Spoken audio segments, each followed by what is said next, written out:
My stepsister made me the villain for 30 years with lies, but when she accused me of abuse at the wedding, I released all the screenshots I saved, and the family was left speechless. I'm 40 years old. I'm a lawyer. I'm married to Rebecca, and we have 2 daughters. And honestly, I need to tell this story because I've been carrying it for over 30 years, and only now, after what happened at my stepbrother's wedding a few months ago, I feel like I can finally breathe. The thing is that my stepsister Lauren, who's the same age as me, basically destroyed my family life for decades, with lies so elaborate and manipulation so systematic that I still have trouble believing all of that actually happened, you know? And the worst part is that during all that time, nobody believed me. Absolutely nobody. Everyone thought I was the problem. That I was the weird one, the difficult one, the one who exaggerated or made things up. I guess I should start at the beginning, when my father died. I was 6 years old, and honestly, I don't remember much about him, just fragments like his smell of coffee in the mornings or how he'd carry me on his shoulders, stuff like that.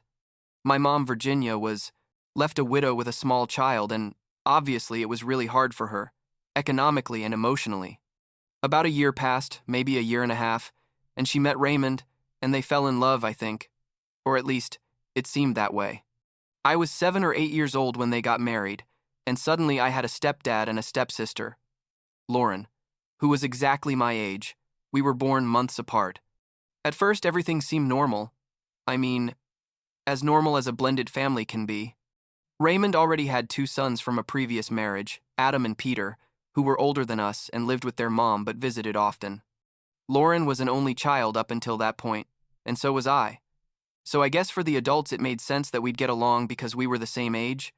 But from day one there was something weird about her. Something I couldn't explain because I was a kid and didn't have the words to describe it. It was like she knew exactly what to say and how to act, depending on who was present. You know what? I mean, when we were alone or just with other kids, she could be cruel, mocking, competitive in a sick way. But the moment an adult appeared, especially her dad, she transformed into this sweet, innocent, fragile girl. Like butter wouldn't melt in her mouth. The first few years weren't so terrible, let's say, or maybe I was just too young to fully understand what was happening. But as we grew older, like when we got to 10, 11, 12 years old, I started to notice very clear patterns of favoritism and differential treatment. My stepbrothers Adam and Peter received allowance every week, Lauren too, but I didn't. When I asked why, my mom would say something vague like, "It's complicated," or "Your stepdad keeps those things separate." And I didn't understand, but I couldn't do much either. I was a kid. When the time came for cell phones, which back then were starting to become common among teenagers, the 3 of them received new phones, and I had to wait like 2 years more until my mom could buy me a used one with her own money. The thing with Lauren is that she knew perfectly how to manipulate any situation to look good and make me look bad. And she did it with surgical precision. I swear. If she broke something, she'd say I had pushed her. If she got bad grades, she'd make up that I had distracted her or that I had hidden her books. If she came home late, she'd blame traffic but add that I had left earlier and didn't wait for her, even though she asked me to. And Raymond believed her absolutely everything, without questioning her, without asking for my version, nothing. My mom, honestly, I think she knew something didn't add up but chose not to see, chose not to make waves, because her marriage to Raymond was her economic and emotional stability after being widowed so young. And I can't completely blame her for that, but I also can't say it didn't hurt. When we got to high school, things intensified a lot. Lauren had perfected her character of perfect girl in the eyes of all adults. She got good grades, participated in school activities, was responsible and mature, while I was painted as the problematic one, the rebel, the one who was always causing trouble, even though literally, I just wanted to be left alone and be able to finish school without drama. I remember one time, I must have been like 16, Lauren told Raymond that I had come home drunk one night, which was completely false because I didn't even drink back then. But he punished me without even smelling my breath or asking me what happened. When my mom tried to defend me, saying maybe it was a misunderstanding, Raymond basically told her that she always blindly defended me and that she needed to accept that I had problems. That was one of the first times I felt true desperation. Because how do you prove that something didn't happen? How do you prove your innocence when someone lies so convincingly? Years passed and I focused on getting out of there. I studied like crazy, got excellent grades, did everything possible to get scholarships because I knew I wasn't going to receive financial help for college, and I succeeded. I got a full scholarship to a decent university. It wasn't Harvard, but it was good, and I left home at 18 thinking that I was finally going to be free from all that toxicity. Lauren, of course, also went to college, but Raymond paid for everything: the full tuition, the apartment, books, a new car, everything, while I was working 2 part-time jobs to be able to eat and pay my basic expenses, because the scholarship only covered tuition and housing. During college, I had minimal contact with the family. I talked to my mom on the phone every now and then, but avoided going home because every time I went, Raymond found some way to make me feel bad or remind me that I wasn't really part of the family in the same way as his biological children. And Lauren kept up with her little games. But now from a distance, I found out from my mom that Lauren had told the entire extended family that I had abandoned my mom, that I was an ungrateful son who didn't call or visit, when the reality was that I called my mom every week and avoided the house because the environment was unbearable, not because I didn't want to see my mom. I graduated, got a job at a small law firm, started building my life, and I thought that maybe things would calm down with distance and maturity, but no. Lauren found new ways to get into my life. Turns out she knew someone who worked in the same building where I worked, not at my firm but nearby, and she started spreading rumors about me. Nothing I could prove directly came from her, but very specific rumors that only someone from my family could know or make up. Things like I had alcohol problems, that I was unreliable, that I had had legal problems in the past, all absolutely false, but believable enough to make some colleagues look at me with distrust. When I was like 28 years old, I met Rebecca, my now wife, and she was the first person outside this toxic family circle who really saw me, who believed me, who didn't fall for Lauren's manipulative charm. The first time I brought Rebecca to a family gathering, Lauren did her usual number, being super nice and charming, asking Rebecca about her life, her plans, everything very innocent in appearance. But afterwards, in private, she told her something like, "I hope Nicholas treats you better than he treated his family. Sometimes he can be very selfish and distant," planting that little seed of doubt, you know? But Rebecca is incredibly intelligent and perceptive, and she told me immediately after, "Something is very wrong with your sister. I don't know what it is, but there's something very calculated in how she talks and acts." Things reached a breaking point when I was like 32 years old. I was already married. Rebecca was pregnant with our first daughter, and we were organizing a baby shower. We invited the family because, well, Rebecca insisted that it was important to try to maintain family ties despite everything. And Lauren came and apparently everything was fine. But days later, I started getting messages from relatives asking me if it was true that Rebecca and I were having marital problems, if it was true that I had been unfaithful. Things completely pulled out of nowhere. I traced the origin of the rumors, and obviously everything pointed to Lauren. But when I tried to confront her, she denied everything. Said that surely someone had misinterpreted something she said, that it was never her intention to cause problems, all with that sweet voice and those innocent eyes she had perfected for decades. But the worst, the absolutely worst, came later. I don't know exactly what triggered this, if it was that she was jealous that I had a happy family or what, but Lauren started spreading an accusation that still makes me feel nauseous when I think about it. She told several family members that she had memories of me touching her inappropriately when we were kids, and that I had also done the same to Peter and to a younger cousin. When I found out, I felt like the world was falling on me. I literally couldn't breathe, because those are accusations that destroy lives, that you can't defend yourself from, because how do you prove that something didn't happen 25 years ago? It's your word against hers, and she had spent decades building this image of perfect victim and me as the problematic one. Some relatives believed me, especially Peter, who was really offended that Lauren used his name in her lies and said openly that it never happened. But others, especially Raymond, believed her without questioning. My mom was devastated, trapped between her son and her husband, not knowing what to believe or what to do. I was in a state of constant panic. Rebecca was furious and scared about what these lies could mean for our family and my career, because I'm a lawyer. If something like that reached the ears of the bar association, it could destroy my license, even if it was totally false. I decided it was enough, that I had to do something drastic. I asked for a meeting with my parents. Just the two of them. Without Lauren. Without anyone else. And I told them everything. Absolutely everything. From the early years until now.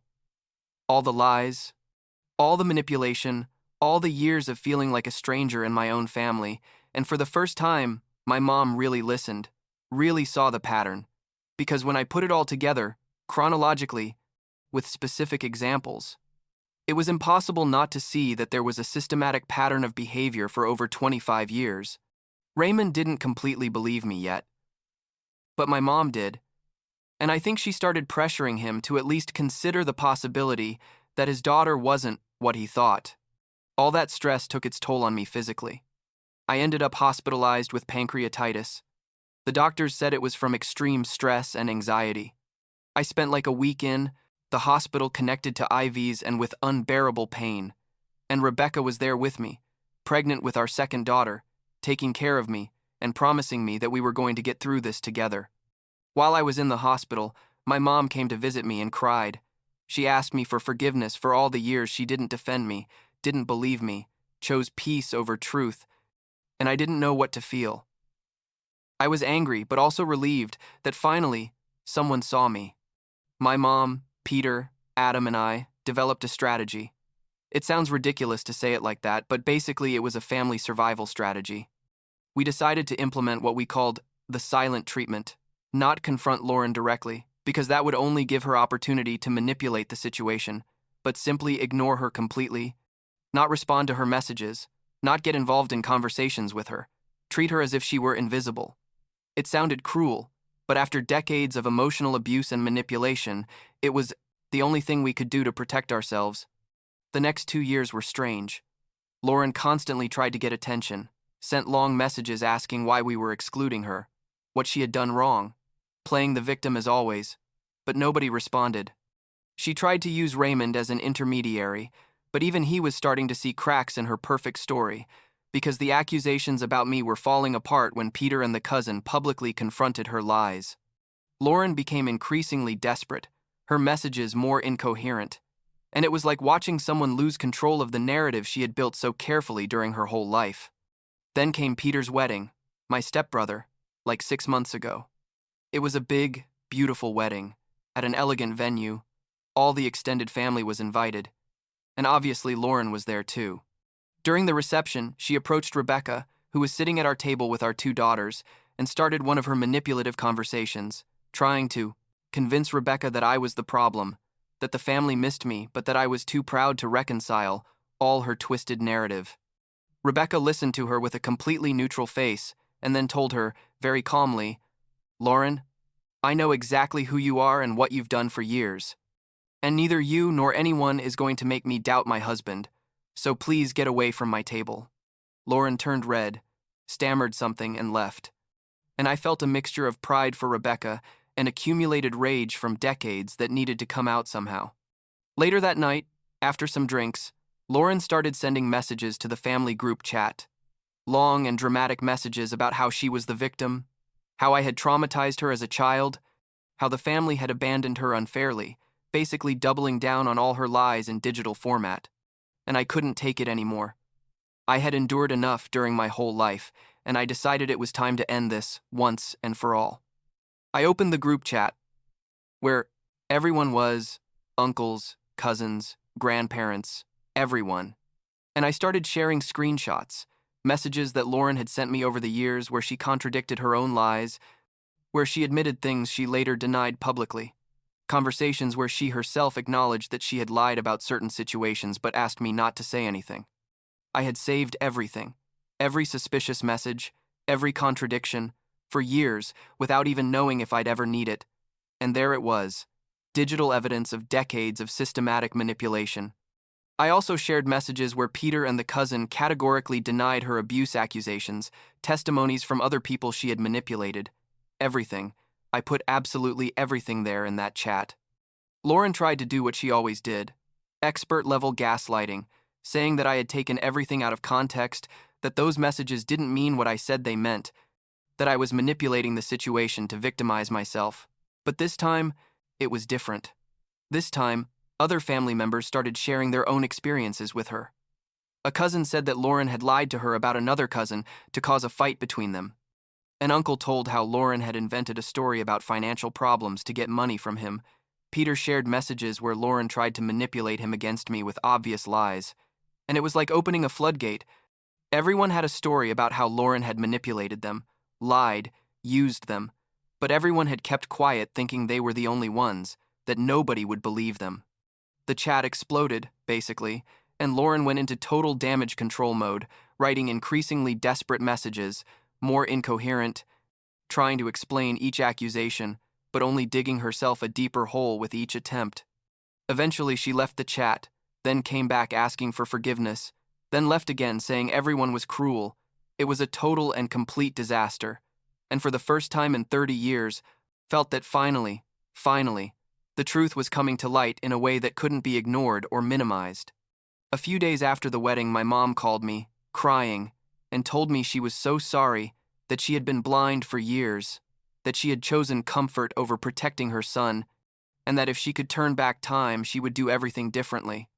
She asked me for forgiveness, not just for not believing me, but for actively contributing to making me feel like the stranger, the problematic one, the one who was exaggerating. Raymond also called, eventually, and although he wasn't as emotional as my mom, he admitted that he had let himself be blinded by his love for his daughter and that he deeply regretted how he had treated me for years. I'm not going to lie and say, everything is perfect now, because it's not. There are years, decades of damage that don't get fixed with an apology or with the truth finally coming to light. I'm still in therapy. Rebecca too, because all this affected her as well, and we're trying to figure out how to navigate family relationships now that everything has changed. Lauren has basically been excluded from most family events, not because anyone told her explicitly, but because nobody wants to deal with her toxicity now that everyone finally sees who she really is. Last week, my oldest daughter, who's like 7 years old, asked me why Aunt Lauren never comes to visit us, and I didn't know exactly what to tell her. I told her something vague like, sometimes families are complicated and not everyone gets along, but someday I'll have to have a deeper conversation with her about all this, about how some people can be manipulative, about the importance of trusting your own perception of reality when others try to make you doubt. All those lessons, I had to learn the hardest way possible. I guess what matters most to me now is making sure my daughters grow up in an environment where they feel heard, believed, valued, everything I didn't have. Rebecca and I talk a lot about this, about how to break toxic cycles, about how to create healthy boundaries even with family, about how to teach our daughters to recognize manipulation when they see it. It's weird, but I feel like everything I went through, all the pain and frustration, at least gave me clarity about what kind of father I want to be and what kind of family I want to build. My relationship with my mom is in the process of reconstruction. We go to therapy together every now and then, and she's genuinely trying to make up for the lost years. Although we both know you can't really compensate for the past, you can only work on the present and the future. With Raymond, it's more complicated. There's too much resentment on both sides, but at least there's a recognition that things were wrong for a long time, and that's more than I had for 30 years. Sometimes I think about Lauren and wonder if she really knows the damage she caused, if she has any capacity for genuine self-reflection, or if in her mind she's still the victim of a cruel family that abandoned her unfairly. I'll probably never know. And honestly, it doesn't matter that much anymore. What matters is that I finally feel free. Free from having to prove my innocence constantly. Free from carrying the guilt of things I didn't do. Free from living in that fog of gaslighting that made me doubt my own reality for decades. And that freedom, as much as it cost, is worth every moment of pain I had to go through to get here.